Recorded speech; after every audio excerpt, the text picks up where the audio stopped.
I spent 25 years in the Army. I retired in 2019. I was in Iraq twice, Afghanistan once. My life plan was not politics. This is not what I planned on doing. My plan was to teach, which I do. I'm in the Homeland Security program at Wichita State. I'm an historian, so they sort of made me a deal where I could teach history and do Homeland Security, and so that's what I teach at Wichita State.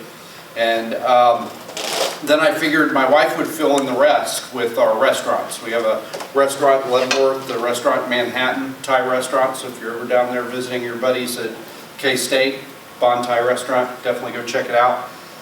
Cooking so good I married the chef. You know, when I retired, we've been in Leavenworth since 2006. I went away with the Army for about 5 years, and I came back. I started noticing all these things about downtown Leavenworth that I hadn't noticed when I had lived there or when I was coming back on long weekends and leave during that 5 years that I was away.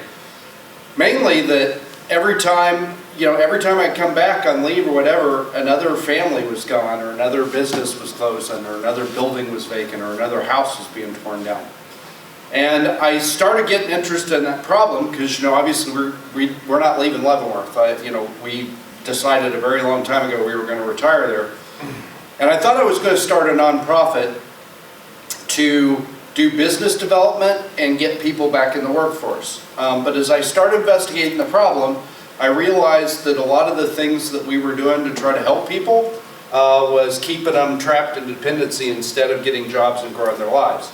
And so, after a lot of investigation, I decided I was going to run for the House. And that's what I thought I was running for the House to do, was to do that. And I have actually done a lot of that in the House. My second year in the legislature, I passed a bill called the Historic Kansas Act that encourages investment in historic downtowns to get all those old buildings back into service, and done a lot of stuff working with agencies, but also legislatively fighting to get things done to get people back into the workforce and out of that kind of hamster wheel of dependency. So that's what I was running on, and then COVID happened. Because I actually started running in 2019, collecting signatures to get on the ballot for 2020. And so I was running before 2020 and COVID and all that happened. And I've got a libertarian streak about 2 miles wide, and it really bothered me that, you know, I had spent 25 years in the Army fighting to defend our freedoms, including the right to life, liberty, and the pursuit of happiness, and all of a sudden people are just like laying down and letting the government do whatever they want to them, and shutting down businesses and shutting down church on Easter and all that. I got very active in that. You know, at one point I'm standing out there in May on the south lawn of the Capitol with 2,000 of my closest friends and a bullhorn, screaming that we need to do something to put restraint on the governor, you know, so she just doesn't have unchecked executive power.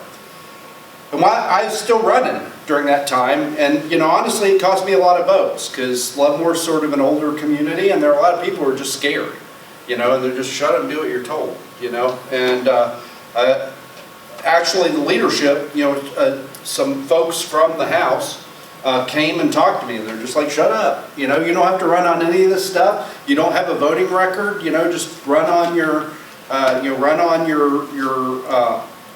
your resume and you're going to get elected.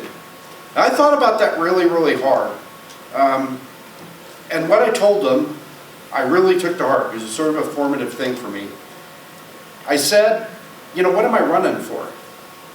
Am I just running to put a lapel pin on and push a green or red button and, you know, vote on stuff? Or am I running to represent the people I serve and try to fight for the people I serve? And that always stuck with me, and it'll become important here in a minute.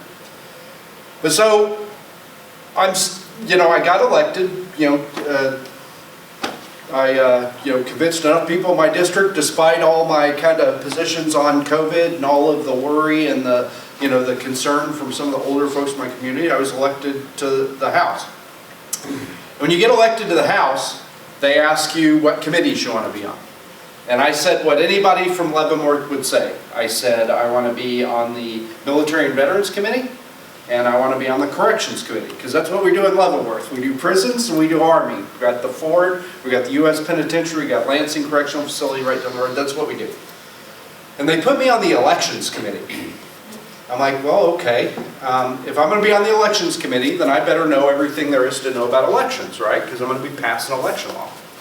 And so I made an appointment with the Secretary of State's office there at Memorial Hall, because Secretary of State's the chief election officer in the state. And I spent the entire day with his election team, just going soup to nuts through election, everything about elections, right? And just feeding my head. But the whole time that I'm in there, my phone is just blowing up. I'm just getting call after call and text after text. I want to be rude, you know, because how often am I going to have all these experts, you know, in a room just feeding my head? So I kind of like put it aside and tried to ignore all the buzzing. But when I left, I walk out there on the sidewalk in front of Memorial Hall. I remember like it was yesterday. I'm standing out there in front of Memorial Hall. The Capitol's there in front of me. I'm getting ready to take my oath of office in a week. And I looked down at my phone. And the day that I'd been in there learning everything there was to learn about elections was January 6, 2021. So I've been in there learning about elections January 21st, January 2021 it happened. January 6th, rather. And it just hit me like a ton of bricks that, you know, I had all these ideas about what I was going to be working on in the legislature, but probably the most important thing I was going to be working on was restoring confidence in our elections. Because whatever you think about January 6th, that's what it was about.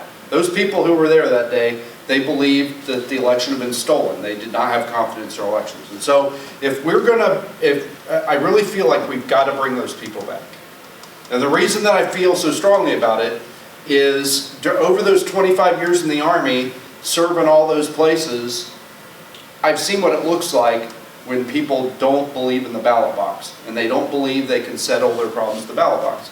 They do what that guy did to Charlie Kirk the other day. They shoot them. They shoot each other. People they don't agree with, they just pull out a gun and they shoot them.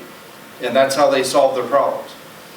And when I put on that uniform all those years ago, I swore an oath. I swore an oath to support and defend the Constitution. I swore an oath to protect our form of government, protect our way of life.